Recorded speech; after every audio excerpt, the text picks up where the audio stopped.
Welcome to a Sweet Savor Bible School. Thank you for watching. My name is James Reinarz, and this is a clip from a Zoom class I taught recently on the history of Christian hymns, with a focus on singing devotionally. There were several parts to the class, but these clips are just of the lecture portion. More information can be found in the description. Okay, for history, Charles Wesley. Many are probably familiar with the Wesleys or this word, this name Wesley. John Wesley. There's several Samuel Wesleys that were all important in history. You may learn about Susanna Wesley sometime, their mother. Impactful family. And we are going to try to talk a little bit about Charles Wesley, which is very hard because he is part and parcel with his kind of more famous brother, John Wesley. John Wesley was the real leader of the two, but they did just about everything together. So if you read anything about Charles Wesley, many of the facts are just what was said about John Wesley applied to Charles Wesley.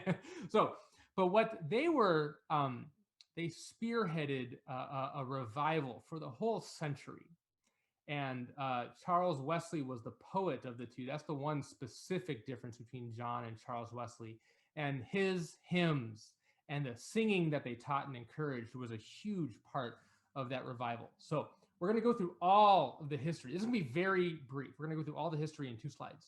Because, again, if you want to learn about the Wesleys, that is just going to be a part of any church history class or book.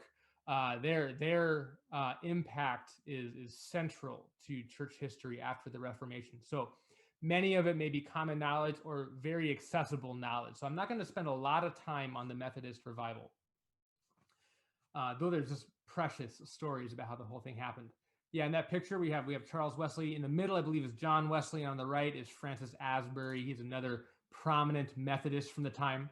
I didn't show Charles's dates. He is 1707 up through 1788. So they are about, 20, 30 years younger than Isaac Watts. He was born in the late 1600s. So Isaac Watts was kind of a little older generation spearheading hymns.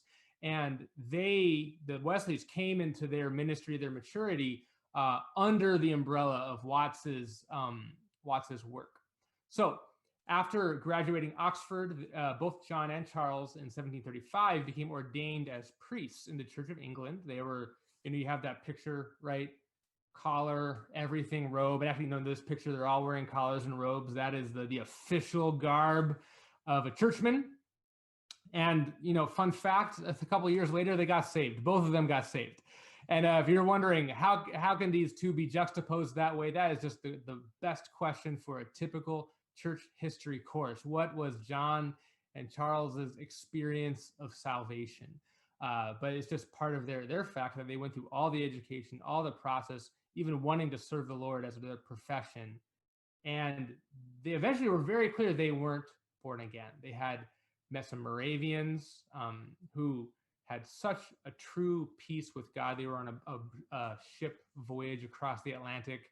Charles and John were just freaking out over a hurricane, and the Moravians were just singing and trusting the Lord. And that was the start. That was also in 1735, the start of just really challenging their concept of salvation. So after a couple of years, the Lord worked on them and they got saved.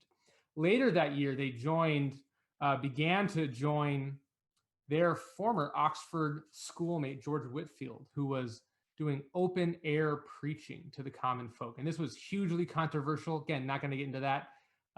Please dig into Charles Wesley. George Whitefield was preaching not in a sanctified, holy building, but just in the fields.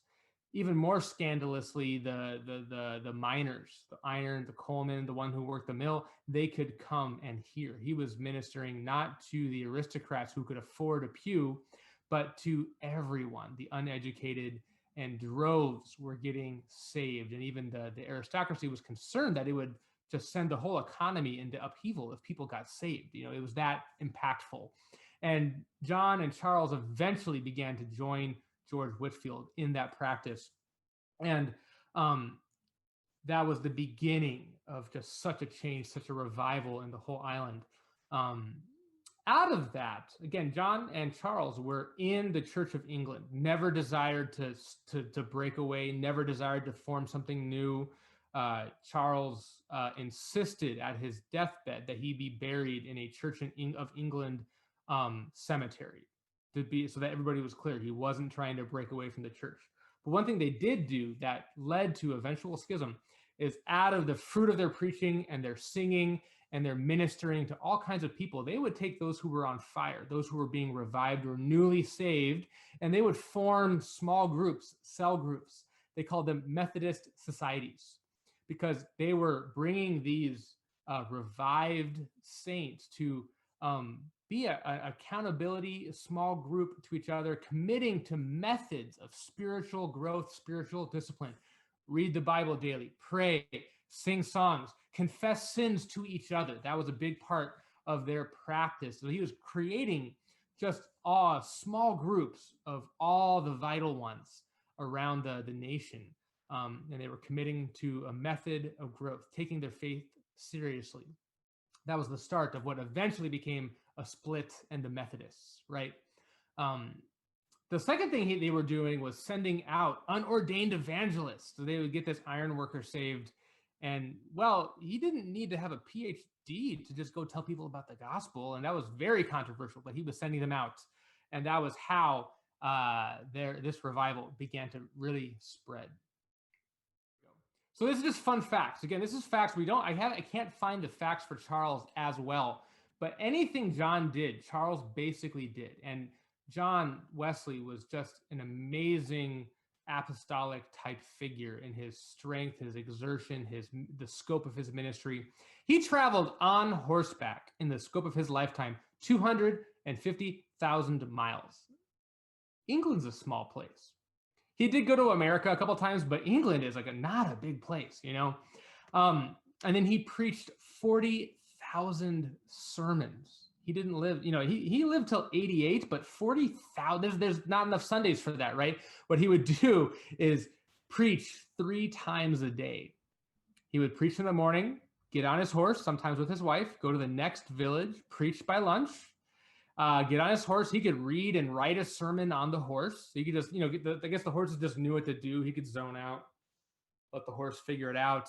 And then he would preach again in the evening. That's on the weekdays. And then on Sunday, he may have preached 4 or 5 times.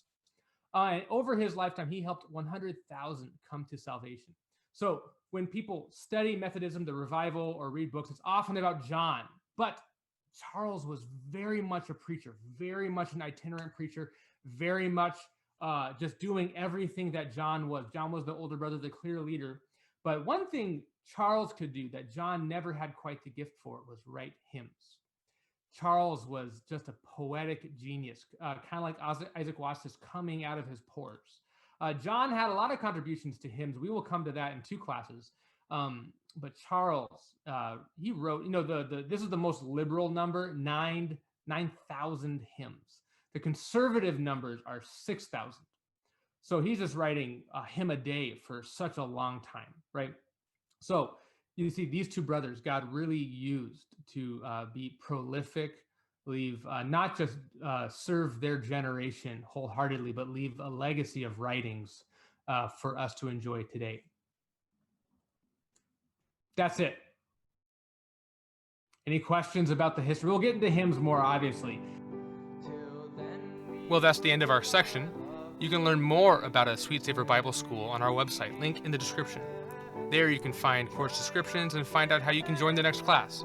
And for now, I'll say thank you. Thank you so much for watching. May Jesus bless you, and may we become a savor that is pleasing to our God.